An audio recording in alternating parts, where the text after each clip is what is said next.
પણ વહેલી તકે આની અટક કરી અને પૂરું કરો એવી અમારી હાથ જોડીને વિનંતી છે। સલામ દોસ્તો, નમસ્કાર। આજે મારો એક સવાલ છે અને આ સવાલ ગુજરાત સરકારને છે।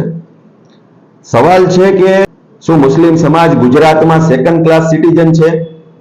એમની કોઈ ગણના નથી, એમનો કોઈ અસ્તિત્વ નથી। આ વાત હું એટલા માટે કહી રહ્યો છું કે મોરબીની અંદર તારીખ 17/4/2024 ના રોજ એક યાત્રા નીકળે છે।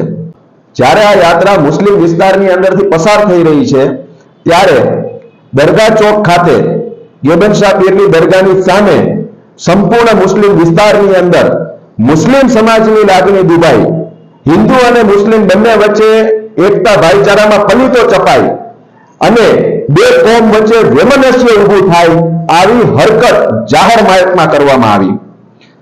એ યાત્રાની સાથે જે ડીજે હતું એ ડીજે નું સંગીત રોકવામાં આવ્યું અને માઇક્રોફોન હાથમાં લઈ અને એક મહિલાએ બેફામ રીતે ત્યાં નારા નાખવામાં આવ્યા અને આ નારા મુસ્લિમ સમાજની લાગણી સીધી લીટીમાં દુભાઈ એ રીતે હતા।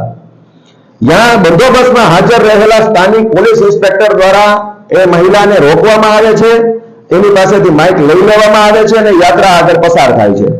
ત્યારબાદ આ મામલાની અંદર એફઆઈઆર દાખલ થાય છે અને એફઆઈઆર દાખલ થયા પછી આજે 12-13 દિવસ જેવો સમય વીતવા છતાં પણ એ મહિલાની અટક થતી નથી।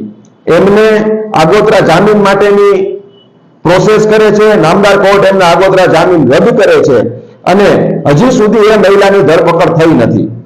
તો શું મુસ્લિમ સમાજને હર કોઈ મામલાની અંદર આરોપીઓની ધરપકડ માટે, એફઆઈઆરઓ માટે નામદાર હાઈકોર્ટ સમક્ષ જ જવાનું?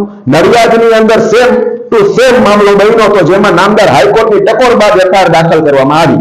ગારિયાધાર તાલુકાનું ખોડવદરી ગામ છે, 9 વર્ષના બાળકની હત્યા થાય છે। એ એવીએમઓથી એ મૃતદેહ મળેલો છે કે જેમાં ફોન કરી અને જાણવા મળેલ છે કે ભાઈ આ જગ્યાએ લાશ છે, તેમ છતાં પોલીસથી હજી ગુનો ડિટેક્ટ નથી થતો।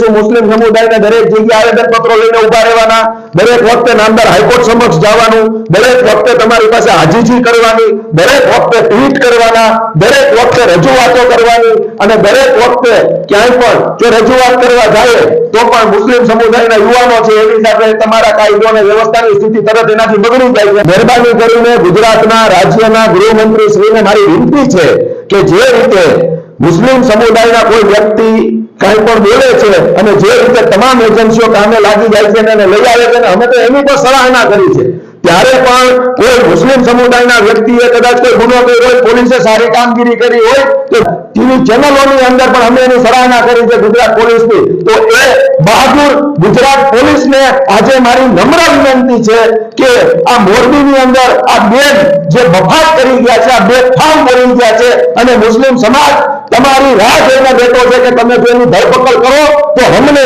કાયદો અને વ્યવસ્થા જેવી અસ્તિત્વ ગુજરાતની અંદર છે એવી અમને જે સંતોષ થાય એવી આપની સમક્ષ ગુજરાત પોલીસ સમક્ષ વિનંતી છે। તુરંત ધરપકડ આ મામલાની અંદર આરોપીની થાય એવી અમારી વિનંતી છે।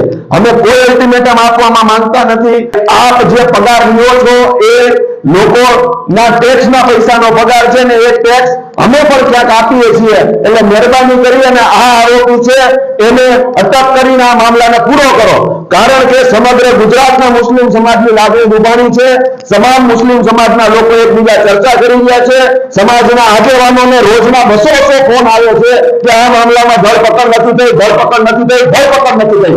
એટલે આ બાહ્ય શ્રીને મારે વિનંતી છે કે તમને ખબર જ હતી જે તે સમયે તમે જ્યારે માઇક એની પાસેથી જતી લીધી એ વ્યક્તિ પાસેથી, તમને ખબર જ હતી કે આરોપી છે તો એમની અટક શા માટે ન કરી, અને ન કરી તો કઈ નહીં, તમને મજા આવે ત્યારે તમે તારે કરજો, પણ વહેલી તકે આની અટક કરી અને પૂરું કરો એવી અમારી હાથ જોડીને વિનંતી છે। આ જ વાત સાથે આપના ભાઈનું સલામ।